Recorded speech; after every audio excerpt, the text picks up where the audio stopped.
Jadi pertama kali saya didiagnosa itu 2017 ya, November 2017 kalau nggak salah, itu waktu medical check up kantor. Jadi saya dapat hasilnya, kemudian saya baca, oh yang jadi temuan itu salah satunya aritmia, yang tulis juga kan dokter spesialis jantung.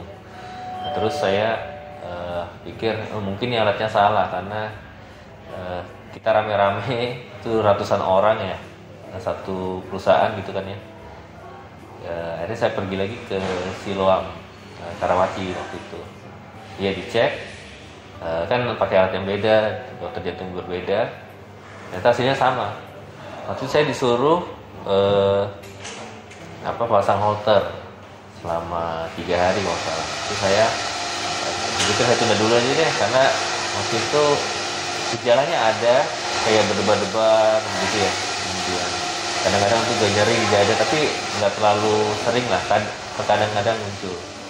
Sampai tahun ini di bulan kemarin ya, berarti Januari 2021, itu mertua saya tuh yang cerita.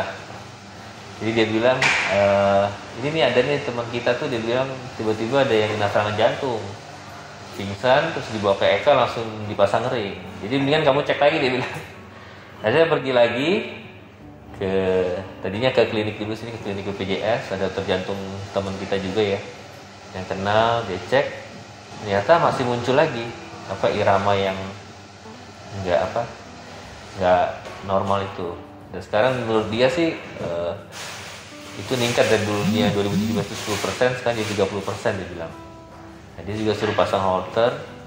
Kemudian saya tanya ke kantor yang bisa di cover asuransi apa, saya bisa di EKA. Nah, saya juga tanya juga dokternya siapa, dokter yang direkomend. Nah, dia rekomend ke dokter Jansen di sini, di mana, rumah sakit EKA. Terus ya pergi, akhirnya yang sama di EKG gitu juga, kemudian disuruh pasang holter tuh 48 jam. Nah, hasilnya saya dapatnya 26%. Jadi itu tinggi, karena menurut dokter Jansen itu harusnya cuman kalau normal tuh di bawah 5%, tapi saya sampai 26%. Jadi memang disarankan untuk melakukan ablasi. Nah, jadi gejala yang berasa tuh kalau sebelum sebelum diablasi ya memang jantung berdebar, terus kadang-kadang juga ada nyeri di dada gitu. Terus yang belakangan terjadi ini 1 tahun belakangan itu suka sesak ya kalau tiduran.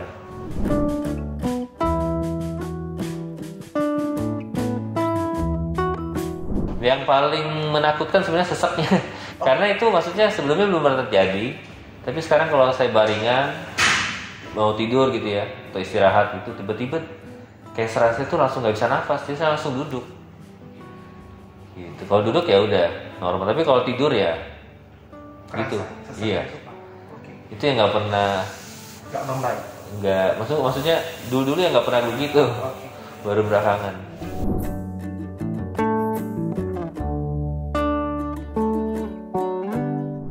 Iya, saya ablasi sebenarnya, kalau istri saya bilang, dulu papanya juga kan ada gagal ginjal ya, jadi dia bilang jangan sampai, dia juga udah ngeliat juga, maksudnya menunda-nunda itu malah makin parah, dia bilang jangan sampai nanti makin parah, nggak bisa diablasi lagi, malah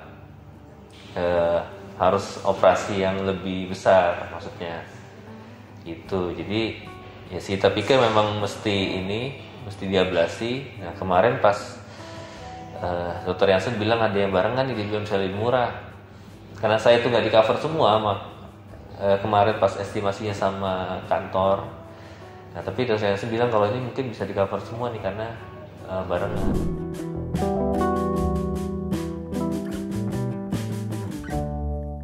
Setelah diablasi, tadinya tuh pas di ruangan, itu juga ya, masih di ruang tindakan ya, di cath lab itu, biasanya saya kalau lapar, itu saya biasanya berdebar-debar jantungnya. Nah, itu kemarin udah sampai jam 4 ya belum makan ya. Nah, itu udah selesai diablasi tuh nggak ada yang ini sih, nggak berasa berdebar-debar juga emang. Padahal saya lapar banget tuh udah. Nah, setelah itu juga pulang, ya di sini juga makan, sudah 1 minggu sampai sekarang ya. Ya saya rasa sih nggak berdebar lagi ya. Nah, itu mungkin perbedaannya yang paling, kalau berdebar-debar itu sih kadang juga nggak lapar juga, ya tiba-tiba ntar muncul sendiri, ntar hilang. Nah, sekarang kalau yang paling berasa ya nggak berdebar itu.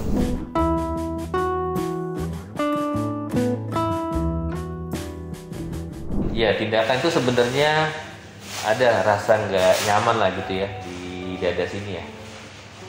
Nanti naik sampai ke mana? Ke leher sama sampai ke hidung. Ya, tapi menurut saya sih masih bisa ditoleransi lah ya. Maksudnya dibandingkan dengan benefit yang didapat itu. Ya rasa nggak nyaman tuh ada memang.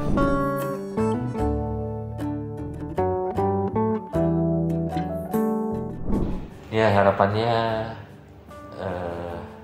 ya bisa hidupnya normal lagi, maksudnya beraktivitas normal, sama ya mungkin lebih menghargai waktu yang diberikan ya, karena kita ternyata buat perpanjang hidup ya mesti ada ini tindakan-tindakan yang untungnya saya tindakannya nggak terlalu berat kayak orang yang mesti dibuka jantung gitu ya, tapi mesti memanfaatkan waktu.